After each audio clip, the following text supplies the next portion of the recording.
Come back in our programme and doctor ਸਾਹਿਬ ਸਾਡੀ ਅਗਲੀ ਈਮੇਲ ਦੋਹਾ ਕਤਰ ਤੋਂ ਵੀਰ ਯਾਦਵਿੰਦਰ ਸਿੰਘ ਜੀ ਦੀ ਹੈ। ਇਹ ਲਿਖਦੇ ਹਨ ਕਿ ਕੀ ਇੱਕ ਸਿੱਖ ਜਾਂ ਅਮਰਧਾਰੀ ਸਿੱਖ ਕਿਸੇ ਜਾਨਵਰ ਦਾ ਮਾंस ਖਾ ਸਕਦਾ ਹੈ ਜਾਂ ਨਹੀਂ। ਇਸ ਬਾਰੇ ਤੁਸੀਂ ਕੀ ਕਹਿਣਾ ਚਾਹੁੰਦੇ ਹੋ? देखो कतर मुल्क तो सानू पहली ईमेल आई है, हालांकि इस दे विषय बारे असी पहला भी कह चुके हैं जी कि बहुत सारे जिहड़े इशू धार्मिक मुद्दे ने वो सिख रहत मर्यादा जिहड़ी पंथ ने 25-30 साल की विचार तो बाद प्रवाणित की है जी उस दे विच स्पष्टता नाल लिखे हुए ने। सो सानू उन्हां मामलिਆਂ ਦੇ ਵਿੱਚ ਬਹੁਤਾ ਕਹਿਣ ਲਈ ਨਾ ਕਿਹਾ ਜਾਏ, क्योंकि ऑलरेडी उस बारे बहुत सारे मुद्दों के कंसेंसस है, कुछ इशूज़ तो नहीं भी है।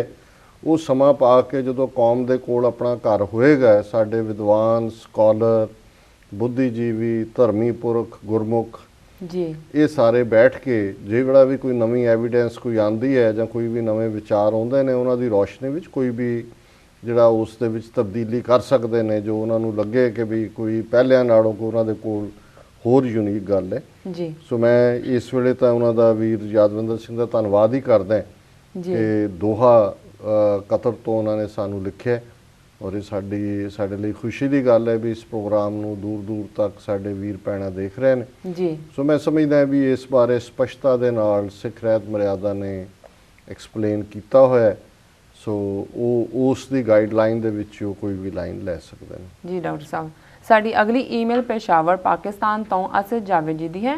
ये लिखते हैं डॉक्टर अमरजीत सिंह जी ते बीबी नीलम कौर जी, मेरी पहली ईमेल का जवाब देने लई बहुत बहुत धन्यवाद।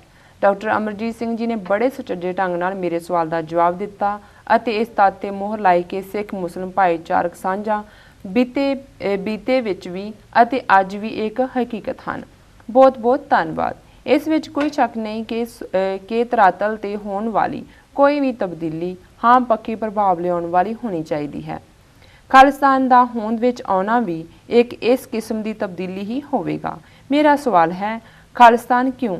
पहला मुढ़ला जवाब होवेगा कि हर एक नूं अपने मुढ़ले धार्मिक विश्वासां अनुसार जीवन जिउण दा हक होना चाहिए है, जिहड़ा हक कि भारत विच सिखां नूं हासिल नहीं है। इसलिए खालिस्तान बनाना जरूरी है।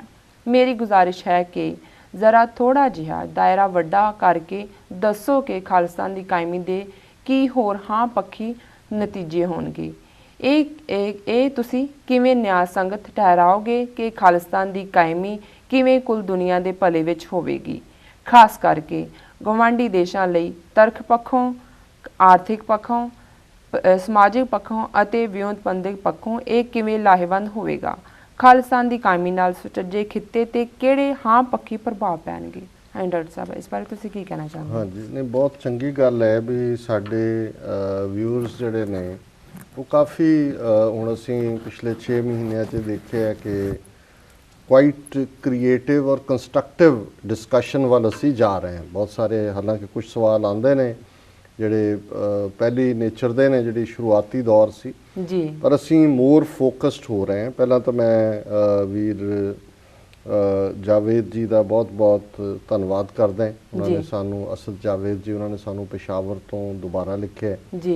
उन्होंने साडी ईमेल का जिहड़ा जवाब है वो पसंद आया, उन्होंने तसल्ली हुई, उन्होंने शुक्रिया जी। और उन्होंने बहुत पुख्ता जिहड़ा जिस सवाल दे विच वजन है जी जी वो उन्होंने किया है। हालांकि उन्होंने बिल्कुल ये ठीक किया कि भी जिहड़ा सिख मुस्लिम यूनिटी की गल है उन्होंने ये लगता है कि भी बीते दे विच भी और अज भी ये इक्वली रेलेवेंट है, इसकी उन्नी बराबर अहमियत है जी। पर उन्होंने बिल्कुल ठीक किया कि भी तब्दीली तो असी चाहते हैं जी, तब्दीली वैसे भी लॉ ऑफ द नेचर है। जो किते भी स्टैगनेशन लंबा वक्त हुंदी है जां धक्का हुंदा है जां न्याय हुंदा है जी लोग खलोंदे ने और उस पासे तब्दीली हुंदी है जी उन्होंने ये सवाल पूछा है कि जिहड़ी खालिस्तान की कायमी है जी उस दे की हाँ पक्षी प्रभाव होणगे जी। उन्होंने कहा जी एक तो ठीक है भी सिखां दी समस्या है कि भारत दे विच मुढ़ले तौर ते सिखां दीयां धार्मिक आज़ादियां नूं कुचलिया गया है, कुचलिया जा रहा है जी जी। वो उन्होंने धर्म नूं अपने अकीदे मुताबिक प्रैक्टिस नहीं कर सकते, जी इसलिए खालिस्तान की कायमी जरूरी है ਕਿ ਉਹ ਆਪਣਾ ਆਜ਼ਾਦਾਨਾ ਤੌਰ ਦੇ ਉੱਤੇ ਆਪਣੇ ਧਰਮ ਨੂੰ ਪ੍ਰੈਕਟਿਸ ਕਰ ਸਕਣ ਜੀ। ਪਰ ਉਹਨਾਂ ਨੇ ਕਿਹਾ ਵੀ ਦਾਇਰੇ ਨੂੰ ਜੇ ਮੋਕਲਾ ਕਰੀਏ ਕਿ ਇਸ ਸਾਰੇ ਚੋਂ ਸਟ੍ਰੈਟੇਜਿਕਲੀ ਔਰ ख़ास तौर ਤੇ ਨੇਬਰਸ ਦੇ ਹਵਾਲੇ ਨਾਲ ਨੇਬਰਿੰਗ ਕੰਟਰੀਜ਼ ਨੂੰ ਕਿਵੇਂ ਪ੍ਰਭਾਵਿਤ ਕਰੇਗਾ ਜੀ ਔਰ ਫਿਰ ਉਸ ਖਿੱਤੇ ਨੂੰ। ਔਰ ਇਹ ਬਹੁਤ ਵਧੀਆ ਆਲਾ ਸਵਾਲ ਹੈ।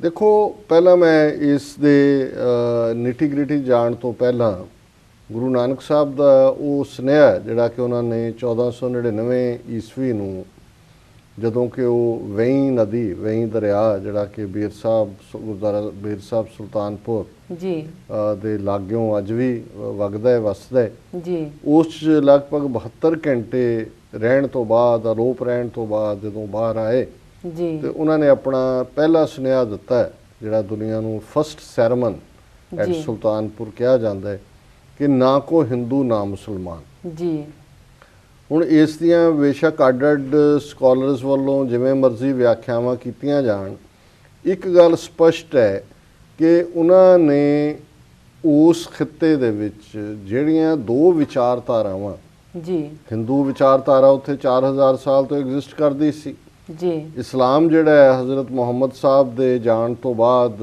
65-70 ਸਾਲ ਦੇ ਵਿੱਚ ਮੁਹੰਮਦ ਬਿਨ ਕਾਸਮ ਮੁਲਤਾਨ ਔਰ ਸਿੰਧ ਉਹਨਾਂ ਨੇ ਲਿਆ ਮੁਹੰਮਦ ਬਿਨ ਕਾਸਮ ਨੇ। ਜੀ ਔਰ ਉਸ ਤੋਂ ਬਾਅਦ ਅਸੀਂ ਦੇਖਦੇ ਹਾਂ ਵੀ ਲਗਾਤਾਰਤਾ ਨਾਲ ਮਹਿਮੂਦ ਗਜ਼ਨਵੀ ਦੇ ਆਉਣ ਤੋਂ ਬਾਅਦ 10ਵੀਂ 11ਵੀਂ ਸਦੀ ਤੋਂ ਬਾਅਦ ਉਹਨਾਂ ਦਾ ਲਗਭਗ ਕੰਟਰੋਲ ਰਿਹਾ।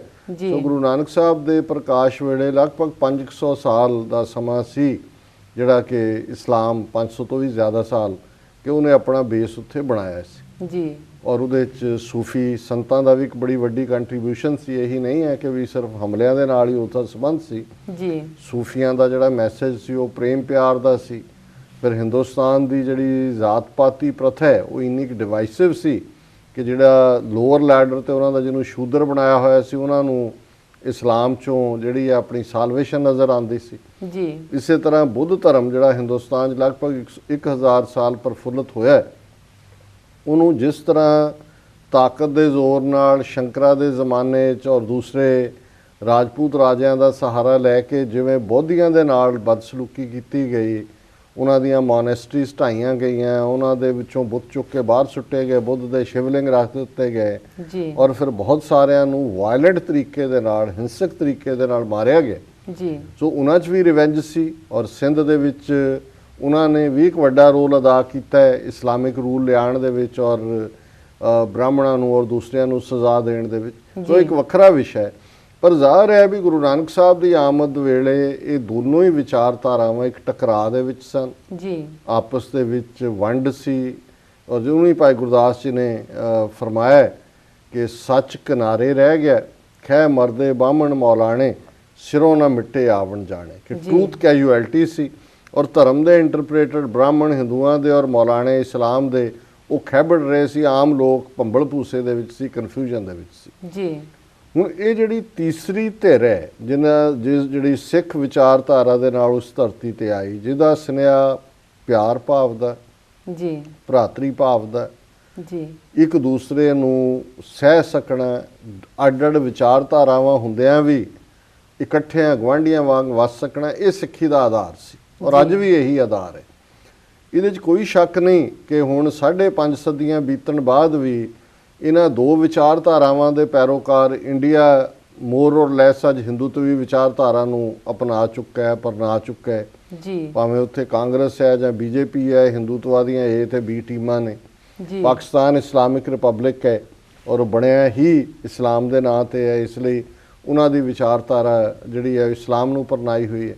ਜੀ ਔਰ ਹਿੰਦੂ ਵਿਚਾਰਧਾਰਾ ਨੇ ਕਦੇ ਇਸਲਾਮ ਨੂੰ ਮੁਆਫ ਨਹੀਂ ਕੀਤਾ ਜੀ ਔਰ ਪਾਕਿਸਤਾਨ ਨੂੰ ਕਦੇ ਟੋਲਰੇਟ ਨਹੀਂ ਕੀਤਾ। ਨਤੀਜੇ ਦੇ ਤੌਰ ਤੇ ਲੜਾਈਆਂ ਵੀ ਉਹਦੇ ਨਾਲ ਲੜੀਆਂ ਨੇ, ਉਹਨੂੰ ਵੰਡਿਆ ਵੀ ਹੈ, ਫੌਜ ਦੀ ਵਰਤੋਂ ਦੇ ਨਾਲ ਬੰਗਲਾਦੇਸ਼ ਬਣਾਇਆ। ਜੀ ਹੁਣ ਸਿੱਖੀ ਦੀ ਗੱਲ ਜਿਹੜੀ ਹੈ, ਸਿੱਖ ਵਿਚਾਰਧਾਰਾ ਦਾ ਕੋਈ ਮੁੱਢਲਾ ਟਕਰਾਅ ਨਹੀਂ। ਅਧਿਆਤਮਿਕ ਤੌਰ ਤੇ ਅਸੀਂ ਇਸਲਾਮ ਦੇ ਨੇੜੇ ਜਾਂਦੇ ਹਾਂ, ਇੱਕ ਰੱਬ ਦੀ ਗੱਲ ਹੈ, ਅਸੀਂ ਕੋਈ ਬੁੱਤ ਪ੍ਰਸਤ ਨਹੀਂ ਹੈ, ਜੀ ਜੀ ਕੋਈ ਦੇਵੀਆਂ ਦੇਵਿਆਂ ਦੀ ਪੂਜਾ ਨਹੀਂ ਕਰਦੇ, ਇੱਕ ਰੱਬ 'ਚ ਯਕੀਨ ਰੱਖਦੇ ਹਾਂ। ਜਮਾਤ ਦਾ ਕਨਸੈਪਟ ਹੈ, ਬਰਾਬਰੀ ਦੀ ਗੱਲ ਹੈ। ਜੀ ਬਿल्कुल। इस्लाम का भी यही आधार सी कि एक ही सफ़ में खड़े हो गए सब महमूदो एआज, फिर ना कोई बंदा रहा ना बंदा निवाज, बराबरी की गल है। ਸੰਗਤ ਦਾ ਕਨਸੈਪਟ, ਖਾਲਸੇ ਦਾ ਕਨਸੈਪਟ। ਜੀ ਸੋ ਟਕਰਾਅ ਸਾਡਾ ਸਿਰਫ ਇਸਲਾਮ ਦੇ ਉਸ ਹਿੱਸੇ ਨਾਲ ਹੋਇਆ ਹੈ ਜਦੋਂ ਕੁਝ ਸਮੇਂ ਲਈ ਜਹਾਂਗੀਰ ਤੇ ਬਾਅਦ ਦੇ ਵਿੱਚ ਔਰੰਗਜ਼ੇਬ ਨੇ ਜਿਹੜਾ ਉਹ ਸਹਾਰਾ ਲਿਆ ਜਿਹਦੇ ਥੱਲੇ ਜ਼ਬਰਦਸਤੀ ਦੀ ਗੱਲ ਸੀ, ਜੀ ਧਾਰਮਿਕ ਆਜ਼ਾਦੀਆਂ ਖੋਹਣ ਦੀ ਗੱਲ ਸੀ, ਜ਼ਬਰ ਦੀ ਗੱਲ ਸੀ। ਜੀ ਸੋ ਅਸੀਂ ਜ਼ਬਰ ਦੇ ਖਿਲਾਫ ਖਲੋਤੇ। ਪਰ ਇਧਰ ਜਦੋਂ ਅੱਜ ਜਿਸ ਸਿਚੁਏਸ਼ਨ 'ਚ ਅਸੀਂ ਹੈ, ਇਹ ਵੀ ਕੋਈ ਅਕਾਲ ਪੁਰਖ ਦਾ ਭਾਣਾ ਹੈ। 47 ਦੀ ਵੰਡ ਦੁਖਦਾਈ ਹੈ, ਸਿਵਲ ਵਾਰ ਖਾਸ ਤੌਰ ਤੇ। ਜੀ ਪਰ ਅੱਜ ਸਿੱਖ ਦੋਨਾਂ ਸੱਭਿਅਤਾਵਾਂ ਵਾਲੇ ਜਿਹੜੇ ਨੇ, ਜਮਨਾ ਤੋਂ ਪਾਰ ਬ੍ਰਾਹਮਣ, ਗੰਗਾ ਜਮਨਾ ਸਿਵਲਾਈਜੇਸ਼ਨ ਹੈ ਬ੍ਰਾਹਮਣਵਾਦ ਦੀ, ਜੀ ਇਸਲਾਮ ਵਾਗਾ ਤੋਂ ਪਾਰ ਪਾਕਿਸਤਾਨ ਹੈ। ਸੋ ਅਸੀਂ ਦੋਨਾਂ ਦੇ ਵਿਚਕਾਰ ਬੈਠੇ ਹਾਂ। ਜੇ ਗੁਰੂ ਨਾਨਕ ਸਾਹਿਬ ਨੇ ਨਾ ਕੋ ਹਿੰਦੂ ਨਾ ਮੁਸਲਮਾਨ ਦੇ ਨਾਲ ਆਪਣੇ ਸਾਂਝੇ ਹੋਣ ਦੀ ਗੱਲ ਜੀ ਔਰ ਇੱਕ ਰੱਬ ਦੇ ਸਭ ਪੁੱਤਰ ਪੁੱਤਰੀਆਂ ਹੋਣ ਦੀ ਗੱਲ ਕੀਤੀ ਸੀ, ਤੇ ਅੱਜ ਇਹਨਾਂ ਸੱਭਿਅਤਾਵਾਂ ਦੇ ਟਕਰਾਅ ਦੇ ਜ਼ਮਾਨੇ 'ਚ ਜਦੋਂ ਕਿ ਹੰਟਿੰਗਟਨ ਦੀ ਗੱਲ ਹੁੰਦੀ ਹੈ, ਕਲੈਸ਼ ਆਫ ਸਿਵਲਾਈਜੇਸ਼ਨ ਦੀ ਗੱਲ ਹੁੰਦੀ ਹੈ, ਜੀ ਅਸੀਂ ਦੋਨਾਂ ਦੇ ਵਿਚਕਾਰ ਬੈਠੇ ਸੁਨੇਹਾ ਦੇ ਰਹੇ ਕਿ ਸਾਡੀ ਦੋਨਾਂ ਦੇ ਨਾਲ ਜਿਹੜੀ ਹੈ ਕੋਈ ਪ੍ਰੋਬਲਮ ਨਹੀਂ ਹੈ ਔਰ ਅਸੀਂ ਤੁਹਾਨੂੰ ਦੋਨਾਂ ਨੂੰ ਅੱਡ ਵੀ ਰੱਖਦੇ ਜੀ ਔਰ ਅਸੀਂ ਉਸ ਖਿੱਤੇ ਦੇ ਵਿੱਚ ਖੁਸ਼ਹਾਲੀ ਦਾ ਸੁਨੇਹਾ ਦੇ ਰਹੇ। ਸੋ ਇਹ ਜਿਹੜਾ ਉਹਨਾਂ ਦੇ ਸਵਾਲ ਦੀ ਜਿਸਟ ਸੀ ਕਿ ਖਿੱਤੇ ਦੇ ਲਈ ਕੀ ਹੈ, ਮੈਂ ਸਮਝਦਾ ਹਾਂ ਵੀ ਖਾਲਿਸਤਾਨ ਦੀ ਕਾਇਮੀ ਇੱਕ ਬਫਰ ਸਟੇਟ ਦੇ ਤੌਰ ਤੇ ਦੋਨਾਂ ਦੇ ਵਿਚਕਾਰ, ਜਿਵੇਂ ਅਸੀਂ ਸਮੁੰਦਰ ਤੱਕ ਦੇ ਰਾਊਟ ਦੀ ਗੱਲ ਕੀਤੀ ਹੈ, ਇਹ ਦੋਨਾਂ ਨਿਊਕਲੀਅਰ ਪਾਵਰਸ ਨੂੰ ਸੈਪਰੇਟ ਕਰ ਦਿੰਦੀ ਹੈ, ਜੀ ਦੋਨੋਂ ਹੌਸਟਾਈਲ ਦੁਸ਼ਮਣ ਸੱਭਿਅਤਾਵਾਂ ਨੂੰ ਸੈਪਰੇਟ ਕਰ ਦਿੰਦੀ ਹੈ ਔਰ ਇਹਦੇ ਨਾਲ ਸਾਊਥ ਏਸ਼ੀਆ ਦੇ ਵਿੱਚ ਪੀਸ, ਸ਼ਾਂਤੀ, ਜੀ ਪ੍ਰੋਸਪੈਰਿਟੀ, ਜੀ ਹਾਰਮਨੀ, ਜੀ ਇਸ ਦੇ ਇੱਕ ਨਵੇਂ ਯੁੱਗ ਦਾ ਆਰੰਭ ਹੋਏਗਾ। ਸੋ ਇਹ ਪੂਰੇ ਤੌਰ ਦੇ ਉੱਤੇ, ਜਿਵੇਂ ਅਸੀਂ ਪਹਿਲਾਂ ਕਿਹਾ, ਇਹ ਇੱਕ ਵਾਇਬਲ ਫਸਟ ਵਰਲਡ ਕੰਟਰੀ ਹੋਏਗੀ ਪਹਿਲੇ 10 ਸਾਲਾਂ 'ਚ। ਸਹਿਨਸ਼ੀਲਤਾ, ਗੁਆਂਢੀਆਂ ਦੇ ਨਾਲ ਚੰਗੇ ਸੰਬੰਧ, ਕਿਉਂਕਿ ਇਹ ਬਿਲਟ ਇਨ ਹੈ ਸਿੱਖਾਂ ਦੇ ਵਿੱਚ। ਸੋ ਅਸੀਂ ਪਾਕਿਸਤਾਨ ਦੇ ਨਾਲ ਜ਼ਾਹਰ ਹੈ ਸਾਡਾ ਹਮਸਾਇਆ ਮੁਲਕ ਹੈ, ਸਾਡੇ ਨਾਲ ਅੱਜ ਵੀ ਸਾਂਝਾ ਨੇ, ਬੇਸ਼ੱਕ ਸਾਡਾ ਮੁਲਕ ਨਹੀਂ ਹੈ, ਜਿੰਨੀ ਮੁਹੱਬਤ ਪਿਆਰ ਪਾਕਿਸਤਾਨ 'ਚ ਸਿੱਖਾਂ ਲਈ ਐਗਜ਼ਿਸਟ ਕਰਦਾ, ਔਰ ਸਾਡੀ ਇਹ ਮਾਰਕੀਟ ਵੀ ਹੋਏਗੀ ਜਿੰਨਾ ਵੀ ਸਾਡਾ, ਔਰ ਕੱਲੀ ਮਾਰਕੀਟ ਨਹੀਂ, ਸਾਡਾ ਗੇਟਵੇ ਹੋਏਗਾ ਟੂ ਦਾ ਸੈਂਟਰਲ ਏਸ਼ੀਆ। ਸੋ ਉਹ ਪਾਕਿਸਤਾਨ ਦੀ ਖੁਸ਼ਹਾਲੀ 'ਚ ਵੀ ਵਾਧਾ ਕਰੇਗਾ। ਅੱਜ ਪਾਕਿਸਤਾਨ 'ਚ ਜਿੱਥੇ ਇੰਨੀ ਪਿੱਛੇ ਵਾਇਲੈਂਸ ਵੀ ਰਹੀ ਹੈ, ਸਿੱਖ ਤੇ ਲਗਾਤਾਰਤਾ ਨਾਲ ਜਾਂਦੇ ਨੇ ਕਿਉਂਕਿ ਸਾਡੇ ਗੁਰਦੁਆਰੇ ਨੇ, ਇਤਿਹਾਸਕ ਥਾਂ ਨੇ। ਸੋ ਜਿਹੜੀ ਫੋਰਨ ਕਰੰਸੀ ਹੈ ਪਾਕਿਸਤਾਨ ਦੀ, ਜਦੋਂ ਇੱਕ ਵਾਰੀ ਸਾਡਾ ਨਾਰਮਲ ਮੁਲਕ ਬਣ ਜਾਂਦਾ ਹੈ, 25-30 ਮਿਲੀਅਨ ਸਿੱਖ ਇਸ ਪਾਸੇ ਜਿਹੜੇ ਖਾਲਿਸਤਾਨ ਦੇ ਵਾਸੀ ਨੇ, ਦੁਨੀਆ ਭਰ ਚੋਂ ਸਿੱਖ ਜਾਂਦਾ ਹੈ ਪਾਕਿਸਤਾਨ। ਉਹਨਾਂ ਨੇ ਕਿੱਥੇ ਜਾਣਾ ਹੈ? ਪਾਕਿਸਤਾਨ ਦੇ ਗੁਰਦੁਆਰਿਆਂ ਦੇ ਦਰਸ਼ਨਾਂ ਲਈ ਵੀ ਜਾਣਾ ਹੈ। ਪਾਕਿਸਤਾਨ ਨਾਲ ਸਾਡਾ ਟ੍ਰੇਡ ਵੀ ਖੁੱਲ੍ਹਦਾ ਹੈ, ਉਹਨਾਂ ਦੀ ਫੋਰਨ ਕਰੰਸੀ, ਸਿੱਖ ਪਿਲਗ੍ਰਿਮ ਜਾਂਦੇ ਨੇ, ਉਹਨਾਂ ਦੀ ਹੋਟਲਿੰਗ ਇੰਡਸਟਰੀ, ਉਹਨਾਂ ਦੀ ਬਾਕੀ ਸਾਰਾ। ਸੋ ਅਸੀਂ ਸਮਝਦੇ ਹਾਂ ਵੀ, ਔਰ ਇਹੀ ਪਾਰਟ ਦੂਸਰੇ ਹਵਾਲੇ ਨਾਲ ਵੀ ਜਾਂਦਾ ਹੈ। ਸਾਡਾ ਬਾਰਡਰ ਲਾਹੌਰ ਸਪੀਤੀ, ਰੋਹਤਾਂਗ ਪਾਸ ਚਾਈਨਾ ਨਾਲ ਲੱਗਦਾ ਹੈ। ਚਾਈਨਾ ਨਾਲ ਸਾਡਾ ਰਣਜੀਤ ਸਿੰਘ ਦੇ ਵੇਲੇ ਵੀ 1842 ਦੇ ਵਿੱਚ treaty C, ਟ੍ਰਾਈਪਾਰਟਾਈਟ treaty C between Sarkare Khalsa JIO, ਐਂਪਰਰ of China and ਦਲਾਈ ਲਾਮਾ। ਸੋ ਅਸਦ ਸਾਹਿਬ ਇਹ ਹਰ ਲਿਹਾਜ਼ ਨਾਲ ਜਿਹੜਾ ਹੈ ਸਟ੍ਰੈਟੇਜਿਕਲੀ, ਇਕਨੋਮਿਕਲੀ ਔਰ ਸਾਊਥ ਏਸ਼ੀਆ ਦੀ ਪੀਸ, ਸਟੇਬਿਲਿਟੀ, ਪ੍ਰੋਸਪੈਰਿਟੀ ਦੇ ਲਈ ਖਾਲਿਸਤਾਨ ਜਿਹੜਾ ਹੈ ਉਹ ਇੱਕ ਬਹੁਤ ਵੱਡੀ ਕੰਟਰੀਬਿਊਸ਼ਨ ਦੇਗਾ। ਔਰ ਇਸ ਦੇ ਨਾਲ ਜਿਹੜੀ ਅੱਜ ਬਿਟਰਨੈਸ ਹੈ ਆਪਸੀ ਅੱਡ-ਅੱਡ ਮੁਲਕਾਂ ਦੀ, ਉਹ ਆਲਮੋਸਟ ਖਤਮ ਹੋਏਗੀ। ਡਾਕਟਰ ਸਾਹਿਬ ਹੁਣ ਵੇਲਾ ਹੋ ਗਿਆ ਇੱਕ ਛੋਟੇ ਬ੍ਰੇਕ ਦਾ। ਵੀਅਰਸ ਸਾਡੇ ਨਾਲ ਇਸ ਤਰ੍ਹਾਂ ਜੁੜੇ ਰਹੋ, ਮਿਲਦੇ ਹਾਂ ਆਫਟਰ ਦੇ ਸ਼ਾਰਟ ਬ੍ਰੇਕ।